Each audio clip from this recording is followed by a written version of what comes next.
Next, we have several coding clinics that are corrections to the classification. As we talked about, building a classification, a new one, is a huge task, and what we've come to see is that there were some errors made. And these next few coding clinics tell us how to handle some of the errors that are found within the classification. Exemplified by this first question: what is the correct code assignment for type 2 diabetes mellitus with diabetic ketoacidosis? And the answer here is assign E13.10, which you see the text, other specified diabetes mellitus with ketoacidosis without coma for a patient with type 2 diabetes. And right off the bat, the astute coders will notice that E13.10 is the code, as it says, for other specified diabetes, whereas type 2 diabetes is code E11. And the answer here really speaks to the fact that there was an oversight in the creation of the classification, that there was, despite the fact being a fairly common condition, ketoacidosis is not classifiable for type 2 diabetes. So the instructions given to us are, given the less than perfect limited choices, and that's coding clinic speak for they omitted it from the classification, it would be clinically important to identify the fact the patient has ketoacidosis rather than the fact they have type 2 diabetes. It points out that the National Center for Health Statistics, who has oversight for volumes 1 and 2, has agreed to consider correcting this, and we hope that they will do so. The answer really comes down to the fact that there is no right way to report this in ICD-10 for the moment. Therefore, Coding Clinic has chosen to ask us to report it incorrectly, but to ask us to do so across the board so that the industry has a standardized way of handling this situation, so that each of us don't go off and make our own decision, so that in fact code E13.10 would be a way that down the road, for at least fiscal year 2016, we can keep track of patients with type 2 diabetes with ketoacidosis. And just because coders want to know the source of everything, I've shown you this page in the index, and as you go down the list, you see hypoglycemia with coma, and you see kidney complications, and right there at the bottom is where ketoacidosis should have been inserted, but it does not appear there, whereas it does appear for type 1 and other specified diabetes, but does not appear under type 2. So I just wanted to show you how that will be taken care of. While we're on the topic of diabetes, I did want to point out that ICD-9 and ICD-10 actually handle the phrase poorly controlled diabetes differently. ICD-10, the index, gives us a range of synonyms for hyperglycemia.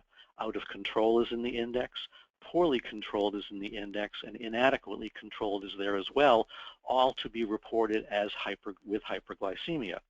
Whereas in ICD-9, poorly controlled was always to be classified as not stated as uncontrolled, a double negative, meaning poorly controlled was always reported as controlled diabetes.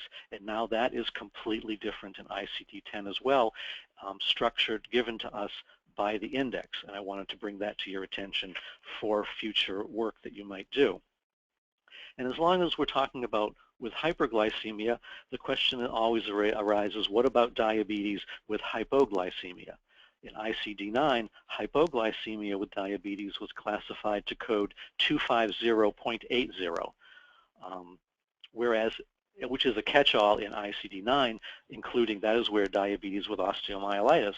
So sort of a big lump of conditions that were never able to be clearly classified, a catch-all, but now in ICD-10 we have some very specific codes to give us to report type 2 diabetes with hypoglycemia, classified under E11.649, and wanted to bring that to your attention as long as we're talking about things that are completely different on the topic of diabetes. The other problem with the classification that Coding Clinic has chosen to address and repair is a rather complex one surrounding the topic of esophageal varices. This is the next 6 slides, and that's how you know this is a very complex topic, when it takes 6 slides to actually explain it.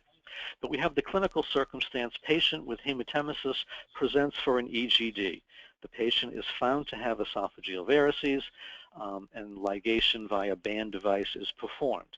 And the question is very complicated. What is the appropriate ICD-10-PCS body system for esophageal varices, the GI system, or lower veins? And that seems like an odd question. Okay, it's esophageal varices. Is it the gastrointestinal system or the vascular system? And the question, you might wrinkle your forehead going, why are we asking about lower veins? Well, because what's being ligated are esophageal veins. And much to my surprise, when I looked it up, the esophageal vein is actually a lower vein, the dividing point in the body, as you know, being the diaphragm. Just like in CPT, upper part of the body is above the diaphragm, lower part is below, lower veins coming off the inferior vena cava, and in fact the esophageal vein originates in the inferior vena cava, hence the question GI system or lower veins. The question goes on to say, and a bit of an explanation, in ICD-10, the ligation is coded to the root operation occlusion. Okay.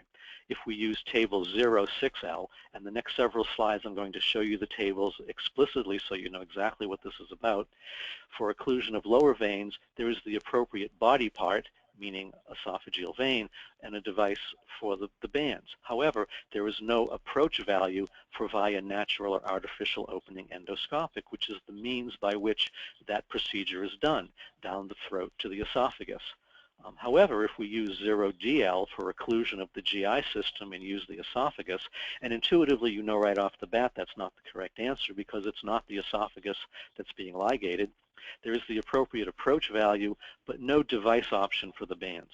So the real crux of the matter is, what is the appropriate I-10-PCS code assignment for endoscopic banding of esophageal varices?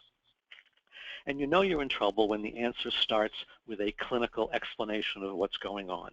And here, this carefully constructed answer tells us that the varices are veins in the esophagus, which, as you know, spontaneously rupture and cause bleeding. And the banding occludes the flow of blood, meeting the definition of the root operation occlusion. The lumen of the esophageal vein is being banded, not the esophagus. So in the index, under ligation states C, occlusion, which is the setup for our answer. And here, the answer is, and there we go, to assign the following code, 06L34CZ. And the text of that code is occlusion of esophageal vein with extraluminal device, percutaneous endoscopic approach. And yes, right off the bat, you realize that like with the diabetes, the answer is that because there is no way to correctly code this in PCS, they have given us a construction by which we will report it incorrectly by means of standardizing the way we all report this for the first year. And the explanation is, in fact, that the I-10-PCS tables do not currently use approaches containing the phrase via natural or artificial opening for body part values in the cardiovascular system. During the construction of PCS, and you understand how this could happen, no one considered that a certain vascular structure, the esophageal veins, would be approached by a natural opening. Therefore, they neglected to put via natural or artificial opening. So the answer is through a percutaneous endoscopic approach. And it says use of this approach for body parts will be made over time if requests are made to the ICD-10-PCS coordination and maintenance process, who have responsibility for fixing that problem. But let's have a look at how this code works and understand why the fifth character, number 4, is incorrect visually. Here we have med-surg section of medicine, lower veins as we discussed, occlusion is the correct root operation, the esophageal vein is what we are occluding, and percutaneous endoscopic is actually the answer, and it's incorrect as the approach, but it's the answer we're being given. Extraluminal device is the band that goes around the esophageal vein, and no qualifier. And let's have a look at the actual table that we would use. 06L, 3.4, and here you see under approach, we have, as we mentioned, no approach given to us via natural or artificial opening. So this table is completely otherwise the correct table with the exception of approach. This table will likely be corrected for fiscal year 2017. And be aware that this has, on the inpatient setting, considerable reimbursement issues. You should take this code, run it through a grouper using the appropriate diagnoses, and see what the implications are.